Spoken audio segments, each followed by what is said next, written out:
Halo Sobat RSWN, berjumpa lagi di Meet Our Doctor RSD KRMT Wongsonegoro Kota Semarang. Saya Dr. Rima Anjani, sekarang sudah bersama dengan dokter anak favorit kita nih, Dr. Harencang Pandi, spesialis anak. Selamat pagi dokter. Selamat pagi Dr. Rima. Bagaimana kabarnya dok? Alhamdulillah sehat. Alhamdulillah sehat. Nah, pada pertemuan Meet Our Doctor kita kali ini, kita akan membahas tentang kanker anak dalam rangka Hari Kanker Anak Sedunia. Nah sebelumnya nih dokter, mungkin bagi para orang tua dan juga masyarakat dan para sobat RSWN mungkin belum tahu sebenarnya kanker anak itu yang bagaimana, karena kita mungkin sering lihat di media ataupun di sinetron, film, kayaknya memang kanker anak ini sesuatu yang menakutkan sekali. Nah kita mau tahu nih dok, sebenarnya kanker anak itu apa dan apa saja sih dok macamnya? Ya baik, terima kasih. Untuk sharing kali ini kita akan membicarakan tentang kanker dalam rangka memperingati Hari Kanker Anak Sedunia. Pada dasarnya yang mungkin untuk perlu kita ketahui, basicnya kanker itu adalah sebuah kondisi di mana sel tubuh kita itu membelah dengan tidak teratur. Ya, nah ketika pembelahan ini tidak teratur akan tentunya secara jumlah akan menjadi berlipat ganda, tidak teratur. Nah, seringnya kalau mungkin orang dewasa bertemu kasus kanker dalam kondisi yang misalnya ada pembengkakan dari tubuh, ya, misalnya pembengkakan mata, pembengkakan organ dalam dan lain sebagainya, bisa juga kanker tulang seperti itu. Jadi pembelahan dari sel-sel tulang itu misalnya dia membelah tidak beraturan sehingga sampai muncul bengkak seperti itu. Nah, serupa tapi tak samanya pada kasus anak itu sering terjadi pembelahannya ini atau problem kankernya ini yang angka kejadiannya paling sering adalah kanker dari sel darah putih yang kita kenal sebagai leukemi. Itu yang paling sering, angka kejadiannya paling sering. Jadi memang kalau dari tampak luar badannya si anak bisa saja tidak tampak seperti ada yang bengkak gitu, mungkin pengenalannya. Jadi kalau orang-orang yang awam gitu melihat nggak ada yang bengkak, kok jadi kanker seperti itu, karena ternyata yang membelah secara tidak beraturan adalah sel darah putih gitu. Kalau karena sel darah putih itu dia berupa sel kecil yang lepas ke dalam aliran darah sehingga mungkin relatif tidak menimbulkan, seolah-olah tidak menimbulkan pembengkakan organ, seolah-olah saja. Walaupun kasus yang bisa juga terjadi adalah soft tissue tumor.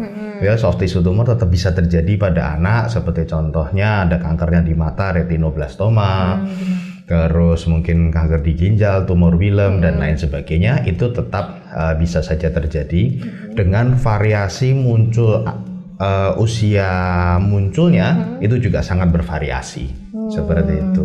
Kalau penyebabnya tuh rata-rata gimana dok? Apakah memang genetik atau bawaan, atau memang kita bisa dapat ketika anak sudah agak gede baru kelihatan, itu gimana dok? Ya, kalau melihat angka kejadiannya memang bisa semua ya. Kita juga menjumpai kasus yang namanya infant leukemi. Itu dalam kondisi bayi masih baru saja lahir sudah membawa sel leukemi, itu juga bisa.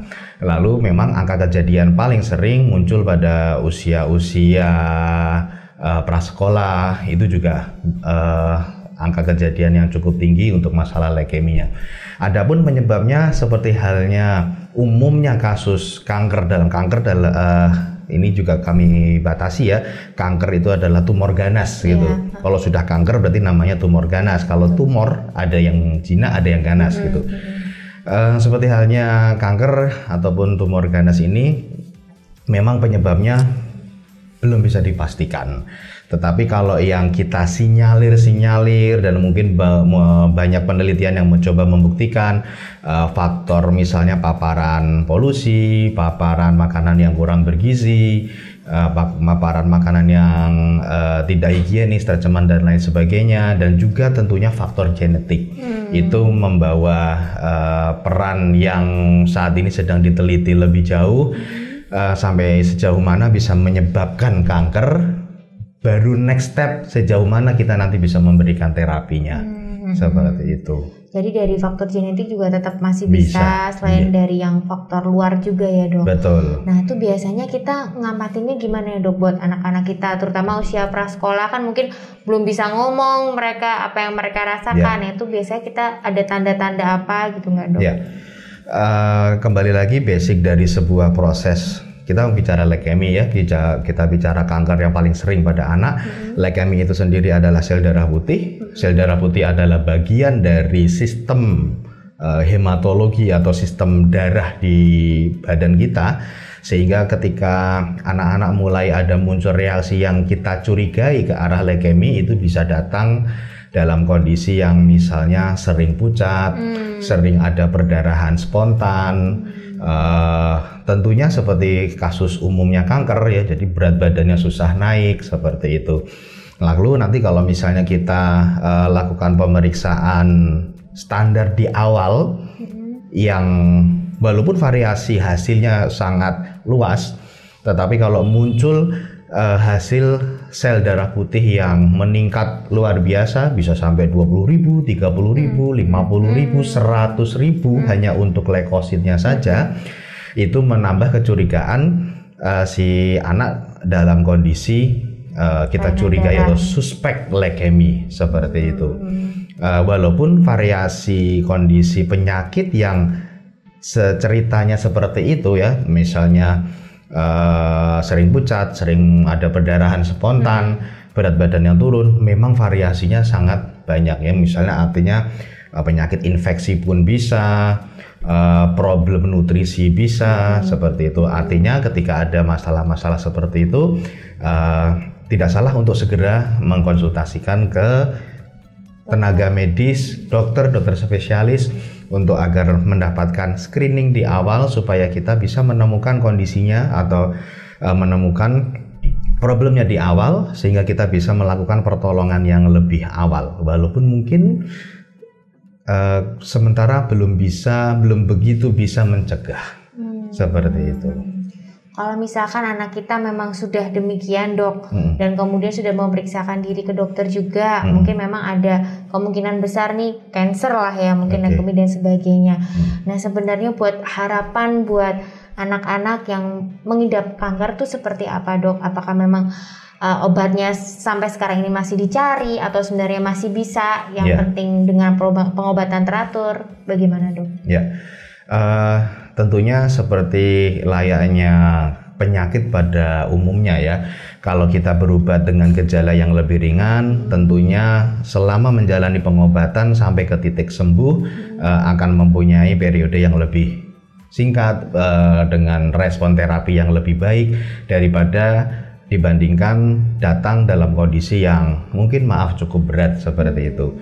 Jadi gambarannya yang nanti akan kita lakukan step by stepnya kurang lebih ketika ada anak yang datang dengan suspek kanker, suspek leukemi, akan kita lakukan pemeriksaan penunjang lanjutan, pemeriksaan namanya pemeriksaan sumsum tulang. Setelah itu nanti diagnosisnya tegak, pasien kita nyatakan dia menderita leukemi dengan tipe-tipe yang sudah bisa diferensiasi pada saat pemeriksaan, akan kita lanjutkan pengobatan sesuai protokol ya. Nah di Indonesia ataupun khususnya di area Semarang, Jawa Tengah dan sekitarnya, kita sudah bisa ada beberapa center yang bisa melayani terapi untuk pasien anak dengan leukemi seperti itu. Tapi sebenarnya tetap bisa, kayak misalkan saya lihat kalau di film-film itu ya dok, ada yang bisa free saya dari cancer di anak yang masih kecil tuh. Jadi sebenarnya harapan sembuh tuh sebenarnya masih ada, yang penting kita ketahui dari awal gitu ya dok. Walaupun mungkin kita bilang tidak mudah, perjuangannya berat, ketika bisa menyelesaikan program pengobatan, tetap ada harapan untuk survivor cancernya, survivor dari leukeminya, harapannya masih ada. Dan mungkin saya juga menghimbau untuk tetap semangat menjalani program yang kita berikan, seperti itu. Terus bagaimana kita memperlakukan anak kita dok? Misalkan nih memang kita punya saudara atau punya anak yang akhirnya terdiagnosis kanker, apakah kita harus protektif sekali atau kita tetap membiarkan dia sebagai anak-anak sesuai dengan usianya atau gimana, Dok? Oke, baik. Pada dasarnya memang setiap anak mempunyai hak untuk merasakan asah, asih, dan asuh. Tentunya itu merupakan kebutuhan pokok dari setiap anak tentunya. Nah, ketika kita mendapati ada pasien kanker di sekitar kita, entah itu mungkin pasien ataupun saudara kita gitu ya, berarti yang pasti kita harus juga memberikan support yang saya bilang luar biasa ya, harus kita support, kita motivasi, dan tentunya kalau perlu sampai kita support ke masalah ketinggalan sekolahnya kalau untuk anaknya usia sekolah. Itu juga menjadikan poin yang juga cukup penting agar supaya si anak dalam bersosialisasinya nantinya tetap ada, atau istilahnya ketika sudah menyelesaikan pengobatan dia bisa tetap percaya diri untuk kembali bersosialisasi dengan teman-temannya, karena tentunya selama pengobatan itu nanti akan sangat memakan waktu di rumah sakit gitu. Lalu kita juga tidak boleh melupakan bahwa anak itu rentan depresi, sehingga kita harus demikian rupa menjaga kebahagiaannya dimanapun dia berada. Artinya kita menciptakan lingkungan yang happy, entah di rumah maupun di rumah sakit tentunya. Itu juga nantinya akan meningkatkan keberhasilan terapi tentunya, karena nanti salah satunya juga selama terapi mungkin akan ada timbul problem yang anaknya mual ataupun ada nyeri-nyeri karena efek pengobatan. Nah, itu kita minimalisirlah dengan keadaan hati yang bahagia, seperti itu kurang lebih. Jadi tetap mungkin bagi anak-anak pengidap kanker ini kita tetap harus melihat secara individual ya, Dok. Maksud saya mungkin mereka bisa beraktivitas seperti biasa, cuma mungkin tidak seaktif anak-anak lainnya, harus ada yang dibatasi seperti itu, Dok. Tentunya kalau untuk masalah pembatasan, pembatasan di sini mungkin bisa juga kita jelaskan dalam arti suatu saat di periode tertentu selama menjalani pengobatan, anak akan mengalami kondisi daya tahan tubuhnya itu sangat sensitif, sangat rentan, dan itu relatif bisa terprediksi karena nanti bisa juga salah satunya dipantau dari hasil laboratorium. Nah, ketika itu kita juga akan memberikan batasan kepada orang tua, misalnya ini jangan ketemu terlalu banyak orang dulu, harus bed rest di rumah, karena ini dalam kondisi dia rentan infeksi karena efek obat. Biarkan efek obatnya bekerja maksimal dan anaknya kita jaga jangan sampai terkena paparan infeksi dari luar, agar supaya proses ini lancar semua, seperti itu. Memang ada timingnya, dia itu seperti halnya agak mungkin istilahnya kayak agak dipingit ataupun diisolasi gitu, isoman. Nah, mungkin bahasa yang sekarang kita menggunakan istilah isoman, itu juga perlu kita agendakan isoman di periode-periode tertentu, tidak keseluruhan pengobatan. Nih, Dok, kalau misalkan mungkin bagi mereka anak-anak ini yang sudah free istilahnya, nanti bisa nggak, Dok, kemungkinan di dewasa kena lagi? Atau risikonya sama aja seperti kita biasa, orang biasa? Ya, tentunya jawabannya masih bisa. Ada istilah relapse soalnya. Jadi dalam pengobatan tetap dengan kasus yang seperti ini, karena kita bukan melawan sebuah kuman ya, tentunya kita seolah-olah sebenarnya melawan badan kita sendiri. Dan kalau memori yang salah yang akhirnya menyebabkan kanker ini itu istilahnya yang tadinya sudah kita berhasil tekan, dan suatu saat dia muncul lagi, dan muncullah itu yang istilah relapse atau kambuh. Dan umumnya kita akan melakukan pemeriksaan serial ulang dan kita diagnosis ulang, dan tentunya kalau sampai membutuhkan menjalani protokol terapi seperti yang awal, kita akan lakukan lagi seperti itu. Ulang dari awal ya. Nah, ini, Dok, sebenarnya kan juga banyak nih mungkin beredar di pesan berantai atau di medsos. Jangan kebanyakan pegang HP, jangan kebanyakan terpapar TV, nanti bisa menyebabkan kanker otak dan sebagainya. Nah, itu sebenarnya gimana, Dok? Karena apakah benar mungkin gelombang-gelombang itu ada pengaruhnya, terutama nih katanya yang sering kanker otak. Nah, ini benar nggak sih, Dok? Ya, kalau dibilang sebagai penyebab yang sudah mutlak mungkin tidak. Tetapi kita menyikapi dari sudut pandang yang lain, kita memberikan sesuatu yang berlebihan, tentunya makan yang berlebihan saja tidak baik gitu tentunya ya. Apalagi di usia anak, kalau yang kita bilang sebagai keracunan gadget, terlalu banyak memakai gadget, mungkin bukan problem tumor yang menjadikan pasti akan selalu terjadi, tetapi justru problem perkembangan yang menjadikan ancaman ya. Artinya dia nanti bagaimana dia berkomunikasi, bersosialisasi, bagaimana nanti dia misalnya yang harusnya belajar malah main gadget, bagaimana nanti prestasinya, itu yang mungkin lebih mengarah ke problem yang sangat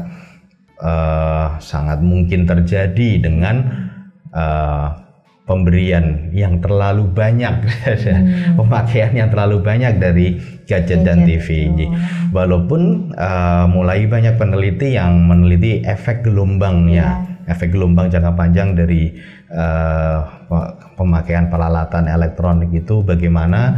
Seperti halnya juga ada salah satu profesor kita di Semarang yang meneliti masalah arus gelombang, walaupun beliau itu meneliti salah satunya dari kasus SUTET, saluran udara tekanan tinggi, itu memberikan dampak kesehatan. Kurang lebih seperti itu memang ada. Tapi kalau misalkan terbukti pasti akan menyebabkan kanker, itu belum tentu ya dok ya. Karena itu tadi yang sudah dokter sampaikan, penyebabnya sebenarnya masih belum jelas diketahui. Yang dikira-kira tuh banyak sekali. Betul. Nah dok, kalau kita sebagai orang tua, nyegahnya tuh gimana dok? Ada nggak sih dok cara mencegah supaya anak kita tuh nggak kena kanker yang 100% gitu? Ya, kalau mencegah sampai yang benar-benar kita bisa bilang mencegah secara pasti tentunya masih sulit. Tetapi dengan berpola hidup yang sehat, simpelnya 4 sehat 5 sempurna itu harus kita sempurnakan lagi, kita rutinkan, berikan kepada keluarga kita dan mungkin ke diri kita juga sebagai orang tua ya, agar tetap sehat dan merawat anak dalam kondisi sehat. Nah, kita jaga tetap 4 sehat 5 sempurna dan berpola hidup yang bersih dan higienis. Tentunya itu sangat meminimalisir resiko-resiko dari segala macam penyakit. Termasuk kayak yang makanan-makanan instan atau snack-snack itu kan katanya dengar karsinogenik tuh katanya tuh. Dibatasi lah. Dibatasi dengan agak ketat. Jadi pencegahannya juga dari pola hidup sehat, betul. Pola makan juga ya dok. Oh sekalian dok, mumpung saya ingat, kalau pencegahan pada saat ibu hamil itu bisa juga nggak sih dok, dalam masa kehamilan itu bisa mempengaruhi bayi kita tuh nantinya beresiko kanker atau enggak? Ya, tentunya kalau dalam dunia medis secara umum, kesehatan ibu pada saat hamil memang harus dijaga, termasuk pemakaian obat-obatan juga. Secara penelitian ada beberapa obat yang mungkin bersifat teratogenik juga gitu ya, yang bisa memberikan efek kepada janin, sehingga untuk ibu hamil baik dari trimester 1, 2 ataupun 3 apabila ada masalah kesehatan memang harus lebih ketat untuk konsultasi ke tenaga medis ya, dokter spesialis untuk misalnya membutuhkan obat-obatan tertentu. Kita tentunya akan pilihkan obat-obatan yang aman untuk ibu, aman untuk janin, dan bisa menyelesaikan permasalahan kesehatannya dari si ibu. Itu dari faktor obat-obatan. Kalau dari faktor makanan tentunya semakin alami semakin bagus, seperti itu. Nah nih dok, kalau misalkan ASI nih, ASI kan digembar-gemborkan memang air yang ajaib ya dok ya. Fungsinya banyak, khasiatnya pun juga bagus buat bayi kita. Kalau misalkan, apakah bisa ya dok, kalau misalkan bayi-bayi dengan ASI itu mengurangi resiko terjadinya kanker, itu bisa juga nggak dok? Mungkin kita bisa mengambil dari titik tangkap bahwa ASI itu mengandung antioksidan alami, imunoglobulin yang alami, yang belum bisa disintesis dari susu formula manapun, walaupun mungkin mengarah mendekat mungkin oke lah gitu ya, tetapi untuk mendapatkan yang 100% seperti ASI memang tidak ada. Jadi dari titik tangkap itu tentunya pemberian ASI sangat menjadi faktor protektif kembali lagi untuk segala macam penyakit seperti itu, termasuknya salah satunya untuk penghindaran hal-hal yang mengarah ke kanker maupun tumor. Seperti itu. Baik dokter Pandi, ini kita sudah banyak banget dapat informasi, dapat ilmu tentang kanker pada anak. Nah, sebelum kita tutup Dok, Meet Our Dokter kita kali ini, mungkin ada take home message Dok untuk para sobat RSWN dan yang nonton kita pagi hari ini. Ya. Untuk menyemangati anak-anak kita yang sedang dicoba untuk kanker, untuk para orang tua harus tetap semangat dan menjalani segala macam instruksi dan nasihat dari para tim medis untuk memberikan harapan yang lebih kepada anak-anak kita yang tercinta agar semuanya bisa kembali ke keluarga, beraktivitas bersama, bermain bersama, dan juga tentunya untuk memaksimalkan ibadah. Demikian. Ya, terima kasih banyak Dokter Pandi. Sama-sama. Buat sobat RSWN yang masih kayaknya nih enak nih ya ngobrol sama Dokter Pandi. Boleh banget buat datang di RSD KRMT Woksonegoro Kota Semarang di Pavilion Amarta atau di Pavilion Eksekutif Gatot Kaca ya Dok. Nanti jadwal prakteknya bisa ditelepon atau bisa lewat website. Juga ada channelnya ya Dokter ya. Dokter Pandi ini juga ada channel YouTube dan juga Instagram. Nanti ditulis di sini, bisa dikunjungi juga. Demikian para sobat RSWN semua. Terima kasih sekali lagi Dokter Pandi, selamat bekerja kembali. Semoga sehat selalu. Sukses kembali. Sampai jumpa di Meet Our Dokter selanjutnya. Jangan lupa tetap protokol kesehatan ketat, memakai masker, jaga jarak, dan kurangi mobilisasi. Sampai jumpa.